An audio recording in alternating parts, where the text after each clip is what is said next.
মূর্খরা যখন রহমানের বান্দাদের সাথে ঝগড়া লাগতে আসে, তর্ক করতে আসে, রহমানের বান্দারা তর্কের বিপরীতে তর্ক করে না, তর্কের বিপরীতে রহমানের বান্দারা সালাম দেয়।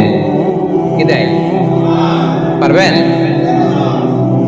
যে বুঝতে চায় তার সাথে সুন্দর তর্ক বিতর্ক হতে পারে, যে বুঝতে চায় না, যে মানতে চায় না, যে পায়ে পাড়া দিয়ে ঝগড়া করতে চায়, এর সাথে তর্ক করা যাবে? রহমানের বান্দারা এদের সাথে তর্ক জুড়ে দেয় না। একদল আছে দেখবেন বারবার আপনাকে তর্ক করে, আপনার সাথে তর্ক করবে, আপনাকে পোক করবে, পায়ে পাড়া দিয়ে ঝগড়া করতে চাইবে, এরকম আছে না নাই? রহমানের বান্দারা তাদের সাথে ঝগড়ায় লিপ্ত হয় না, তাদেরকে সালাম দেয়। কি দেয়? যে ভাই তুমিই ঠিক, তুমিই শুদ্ধ, তুমিই বুঝতে পারছো, আমি বুঝি নাই, তোমার সালাম। তোমার কি ফেসবুকে যদি আপনার কমেন্ট বক্সে কেউ গালি দেয়, আপনিও গালি দিবেন? অযথা যদি তর্ক জুড়ে দেয়, আপনিও তর্ক করবেন? কি করবেন? সবাই বলেন কি করবেন? এজন্য রাব্বুল আলামিন বলেন, ওয়া ইযা খাতাবাহুমুল জাহিলুনা ক্বালু সালামা। রহমানের বান্দারা অযথা তর্ক জুড়ে দেয় না, তর্কের জবাবে তর্ক করে না, গালির জবাবে গালি দেয় না, মন্দ আচরণের বিপরীতে মন্দ আচরণ করে না। রহমানের বান্দারা সালাম দিয়ে কেটে পড়ে। সুবহানাল্লাহ পড়ে। 2 নাম্বার ক্লিয়ার?